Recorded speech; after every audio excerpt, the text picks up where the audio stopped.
Good afternoon. Thank you very much for this session on shared value. My name is Masuma. I represent BASF. Talking about shared value, I myself have worked on a project which is on shared value. And the biggest hindrance that we faced was, sorry to say, but from the side of the government. Do you think in shared value, what you spoke about what corporates can do, is there a role that government also needs to play so that this is a win-win situation for everybody? So I'm sorry, the acoustics are not great. So her question is about how can the government be a little more proactive in supporting this process? Good, okay, thank you. That's a great question. And I think what we're, before I answer that question, I just want to thank the panel that was just here. I heard most of it. It's fascinating and interesting to see the great work that's already being done, the great ideas. I think shared value is alive and well in India. And I think the question is how we can take it even further. Because otherwise, I think the other institutions in our society are not going to be able to move fast enough. I remember the challenge issued by the managing director of the hotel group about what has to happen in India. And those are the kind of things that I think if we're going to make that headway, we're going to need business to play a much bigger role. So what could government do to step up the pace? And I think what we're seeing around the world is governments are learning how to collaborate with business around shared value. So for example, there's some wonderful examples in Latin America where there's a huge problem of housing. And of course, Indians, you know about housing problems. I mean, there's a lot of housing insufficiency here. A lot of people living in, not very good housing. And so, the traditional solution to housing problems is government. And government builds affordable housing or builds government housing. And that's the way to deal with a housing problem. But what I think we're learning around the world is actually issues of affordable housing are a great problem for business to have to figure out. So how can business create a business model for delivering large-scale and affordable housing? And I think we're starting to see some playbooks around the world for how to do that by re-engineering the building process, by thinking about how to provide very efficient, low-cost housing, but still provides more space and better amenities than the conditions in which people live today. Now, what can government do about that? Well, first of all, rather than try to do it itself, government needs to say, okay, let's find the best innovators in housing, and let's create an opportunity for them to serve a need. And let's create a process by which there's a tremendous incentive and a motivation for companies to innovate in coming up with affordable, low-cost housing. And let's do the permitting and the land assembly, and let's sort out the rules for, figuring out, who owns this land. I mean, India is full of constraints to housing. And so if government wanted to take a shared value approach to housing, first of all, they'd clear out some of the obstacles to developing and improving housing, and then would essentially give the private sector an opportunity to compete to deliver that kind of housing, and actually even provide potentially even financing to help companies grow. We've seen that in lots of parts of the world. That would be a shared value solution. Rather than government doing it itself or thinking it's responsible, government would try to take the obstacles out of the marketplace and then really engage the private sector and create incentives for the private sector to innovate and deliver this housing. And if we can create a business model in the private sector for doing this, then we can create millions and millions and millions of units of affordable housing without having to take government revenue. So it's a philosophy. And some governments are still hung up on the fact that these are government functions and we should do it. But increasingly, governments are starting to understand that actually the most powerful force we have is to engage the private sector. Let's figure out how to do that. We have to set some rules. We have to make sure that there's a fair and open market. We sometimes have to provide some financing models and some incentives to get the process started. But all around the world, we're starting to see governments starting to wake up to this opportunity. So I personally believe that this is something that can be done in India much more aggressively than we're seeing today. I think that one of the things I'm going to be hopefully talking about tomorrow is how to get this philosophy embedded in the government strategy for development. Hopefully we'll start to see this be part of the national strategy for development, not sort of something happening separately on the side.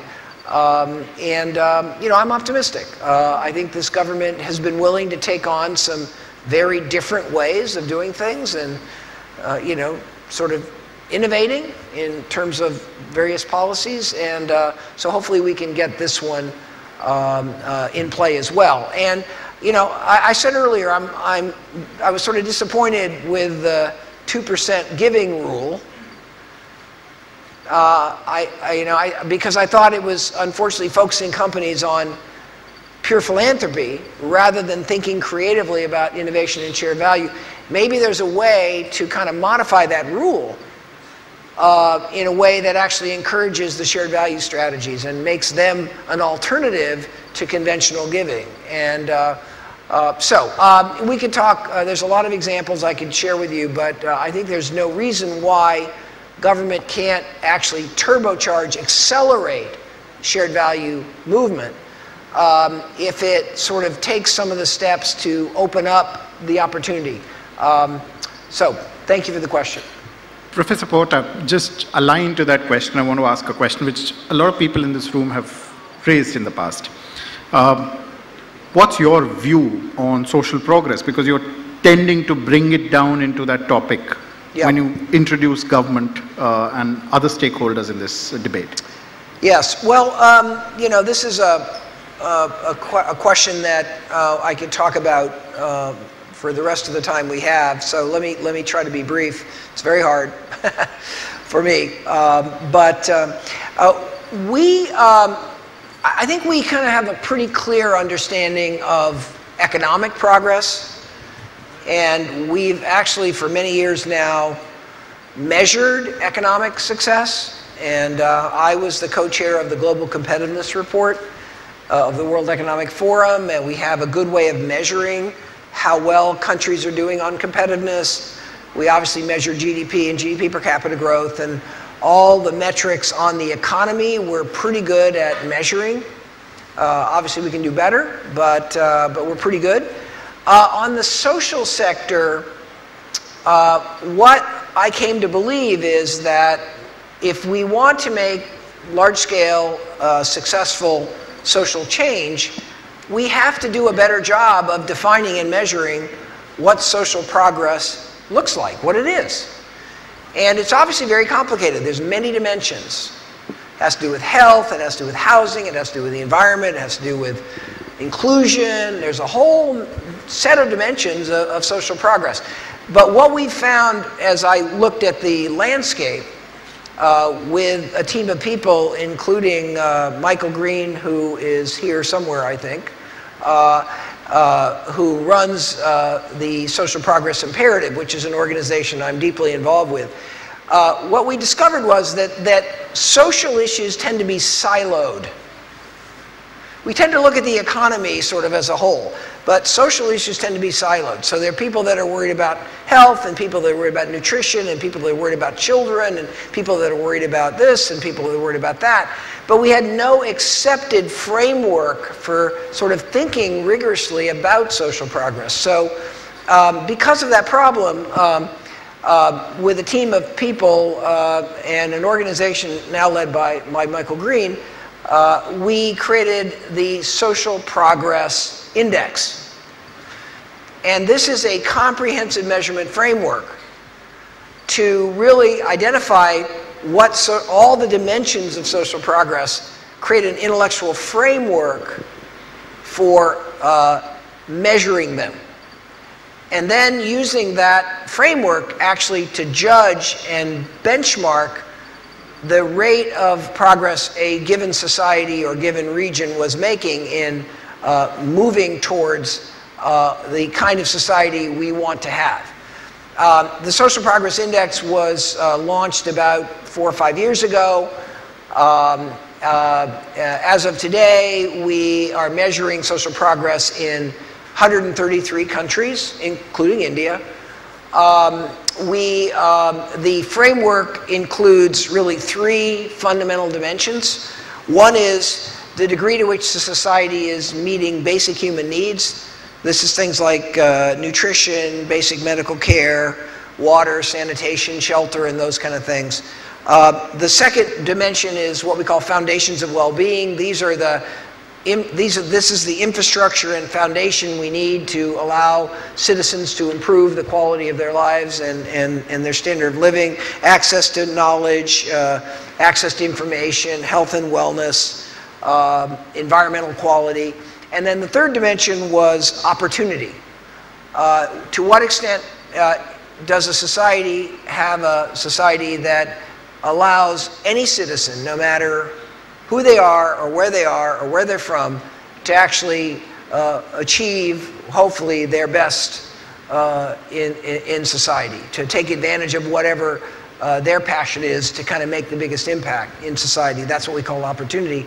And to make a long story short, there are probably 55 or 56 different indicators of all of these things that are based on the best available data. And we now have this measurement framework for systematically benchmarking social progress. And what we found was that economic progress is positively correlated with social progress.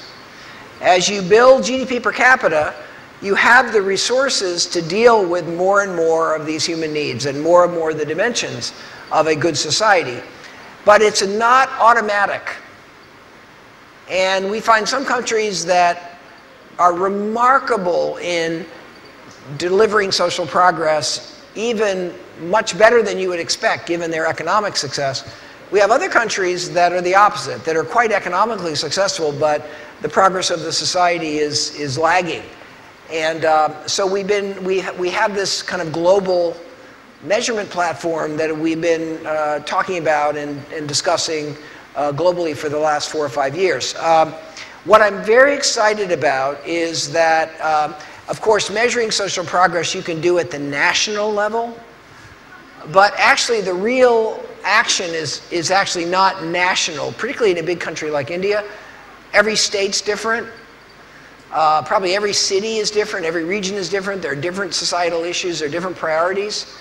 With the help of Amit and his institute, we are in the process of creating and disseminating a social progress index for each Indian state. And we can now benchmark, which states are farthest along. We can now benchmark what areas are really the strengths in each state, what areas are weaknesses, where are we really falling behind, what other states are being able to accomplish. And now that we can measure and benchmark across the whole variety of social issues, we start to have a vehicle that allows us, hopefully, to accelerate progress.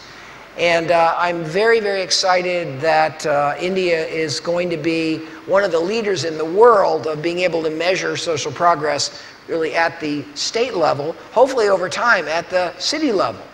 We'll be able to drive this down even lower. So I think that the question of what is social progress and how do we think about it has been really a big gap globally in our ability to actually drive positive change in the world. And so hopefully this initiative, which is still in its earlier years, will become as important as measuring GDP. We're going to try very hard to get your government to adopt this framework to measure how well India is doing on social issues across the entire country. And we're seeing success in other countries as well. The entire European Union has adopted this approach to look at all the European regions. And so we're very proud of that. We hope that this will be an accelerator of social change, and social progress measurement also gives us in business a sense of what are the critical things that we need to pay attention to. So that's a long answer, but it was a sort of a loaded question.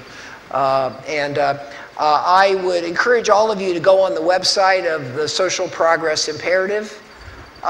You'll be able to look at India, you'll be able to look at how India compares to its peers and to the rest of the world on every dimension of social progress. And I think it's a fascinating window we now have of visibility into how the society is progressing, getting away from the siloed view that we've traditionally had. Thank you so much. We had a couple of questions from the middle somewhere. Okay. Hello. Yeah. Hi, Professor. Thank you so much for sharing such amazing insights. Thank you. I'm Amrit Rai, and I represent an NGO called Pixera Global. So you said something interesting a while back, and you said that you think that the 2% law is wrong. And my question is that despite it being mandated, corporate India, still there is 26% of corporations from the top 300 who are not engaged in CSR activities.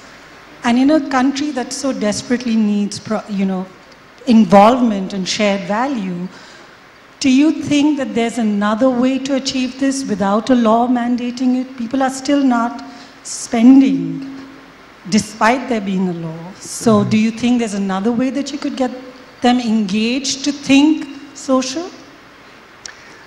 Well, that's a really great question. I think it's disappointing, to say the least, that leading Indian companies have not really even complied with what I consider a sort of not the best approach, but at least a starting point. I mean, as I said earlier, where businesses around the world started traditionally is philanthropy. And too many Indian companies haven't even gotten to the starting line of really taking any responsibility for the society around them and thinking that it's partly their job. And so I wouldn't oppose having some kind of a threshold level of donation. I don't think that's a crazy idea. What's disappointing about it is that it doesn't necessarily maximize the opportunity to move companies to the really big opportunity to really matter for society, and that is the shared value opportunity. I remember discussing this with some Indian policymakers, and I can see why they settled on the 2% giving rule, because it was practical. And it was something that you could calculate, and it was something that was sort of not complicated. And so in a way, it's not that it was the wrong place to start, given the tremendous needs in this country to have the business community be much more engaged in solving the nation's problems. But what I'm sorry about is that it's not yet absolutely focused on really creating incentives for the big opportunity. And so I would say that I don't know the right policy here. Nobody in the world has a policy that is actually, from a public policy government point of view, actually aligned with shared value. We see no across-the-board policy. We see lots of government involvement in shared value in different issues, but we don't see a sort of across-the-board policy here. You know, I would say, and I'll suggest this tomorrow, I think there ought to be a shared value prize in India, and I think the Prime Minister should give it. And I think this ought to be the highlight of the year, is what companies have made the biggest difference to this country. And you have to measure it, and it has to be at scale, and it's got to be part of your business. It can't be a side issue. And so let's have this be the most prestigious award that any business can get in India.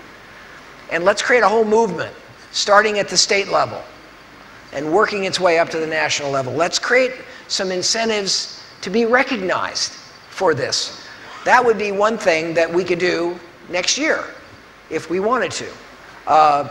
Here in this Porter Prize process, we have a shared value award that's been given for a number of years, and hopefully that's had some impact, but let's make this national. Let's make this, again, make this like getting a knighthood, you know, in England. Let's make this the most coveted honor to be given to a business leader in this country. And, you know, that's an alternative. One can imagine other approaches that have to do with, for example, you have to meet the giving test, but you can substitute a shared value strategy that you have to document, that you have to show that you're actually doing something that's important. So I can think of a variety of ways to proceed, but what I don't want us to do is get stuck thinking that philanthropy is the most important way that business is going to make a difference in this country.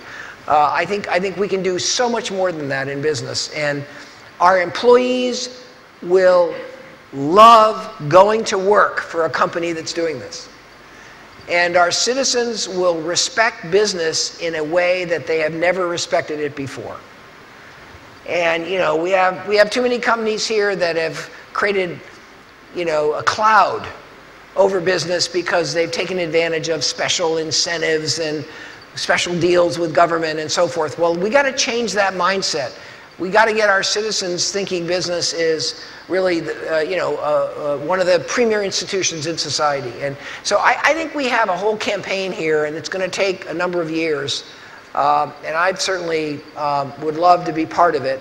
But I'm not opposed to the rule because I think it's a crazy rule. I'm searching for a better approach that will be better aligned with what I think the most powerful strategy really is. So anyway, hope that is clear. Okay. Next question, please, from the audience. Yeah. Good afternoon, Professor. Sorry, please. Yeah. Yeah. Very good afternoon. Professor, comprehending from what you spoke in the morning, the fundamentals of 5 forces, the threat of entrance, the bargaining powers, and what we are hearing from you now on creation of shared value. So in your view, do these converge or are they elusive of each other? What do you feel about that? So, Mr. Moderator, again, I had a little trouble understanding the question. Did you hear it more clearly? Can you please repeat it a little louder? Speaking about the 5 forces, speaking Yep. about all those fundamentals which we heard from you in the morning, and what we hear now is creation of shared value. Yep. Do you feel these concepts converge from an organization's point of view, or are they elusive to each other? I see. Okay, thank you. That's great. So, we could talk about shared value for a long time. If I'd have had more time, what I would have talked about is that some of these societal forces that we've been discussing are really becoming kind of part of industry structure.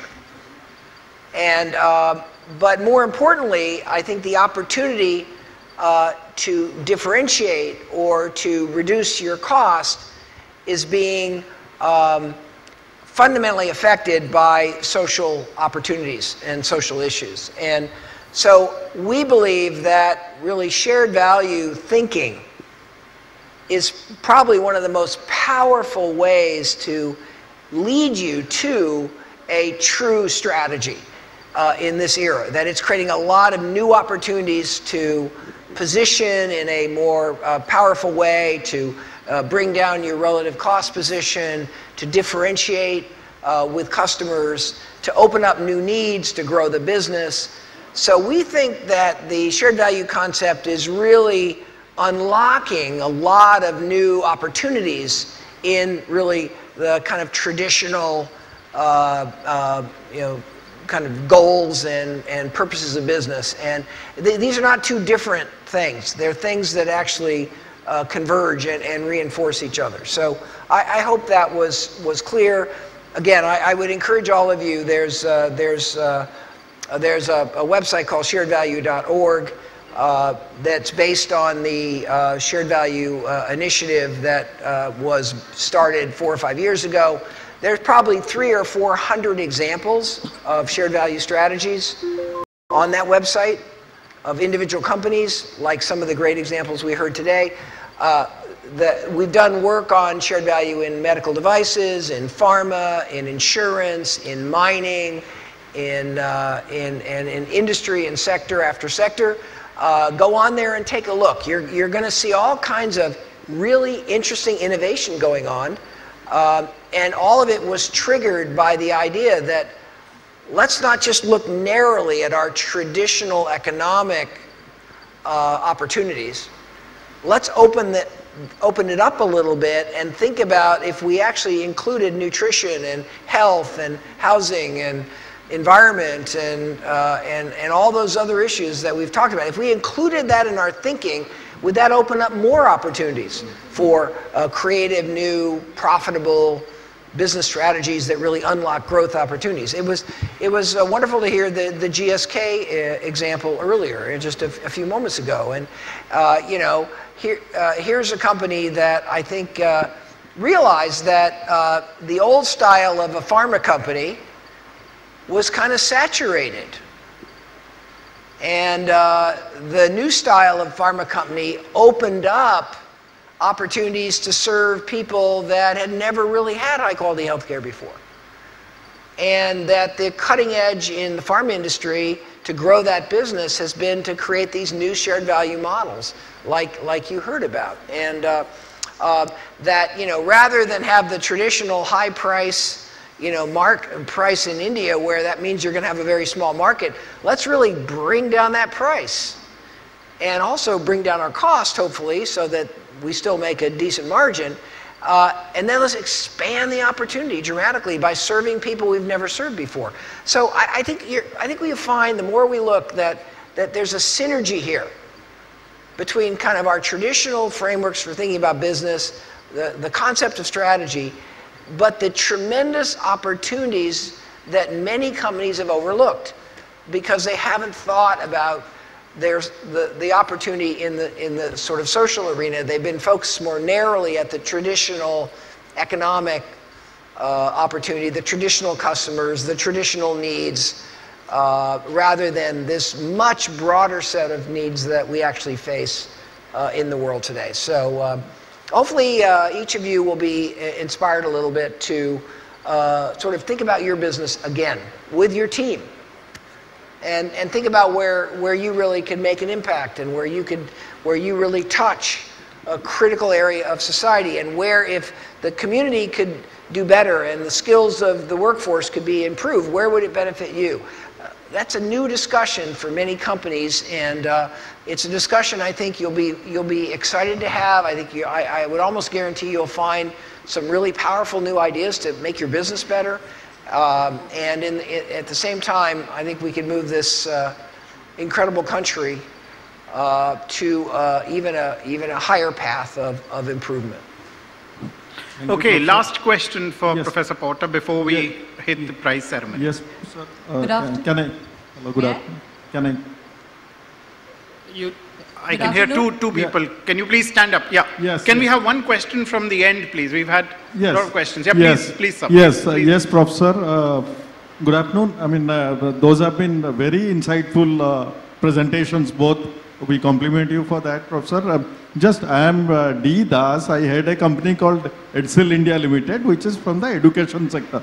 In fact, we are into for project management, and we are also into Professor consulting. Das, can you come to the question, please? Yes, Professor. We just wish to ask you that you talked about shared value, and the highest amount of alignment that we can think of is between social sector and the corporates in rendering shared value. So within the social sector, education and health could be the most powerful sectors which can contribute to the societal needs. And since you belong to the education sector, do you find the corporates contributing a lot to this sector, especially in the context of India, Professor, because we have low what we call gross enrollment ratio. We also have quality issues, and we also have access issues at the higher education. Access we have cracked at the school level, but we have quality issues and outcome issues. So how do you think corporates contributing to this? Because there's again a confusion of a bit of confusion in the debate that these are not for profit sectors. Education is not for profit, and Sir, hence it should be left to government. Ms. Das, if I understand your question is about how do corporates get involved in education sector, which is very powerful. Okay. Well, this is a question that one can get into controversy here. My view is that you're absolutely right that education and health, probably of all the issues, have the most leverage for society. I mean, they're sort of, if we can raise the bar on knowledge and education and skill, and if we can raise the bar on people's ability to be healthy and therefore productive, boy, that is the path we want to be on. There's I think on health, certainly my view is health need not be viewed at all as a government issue.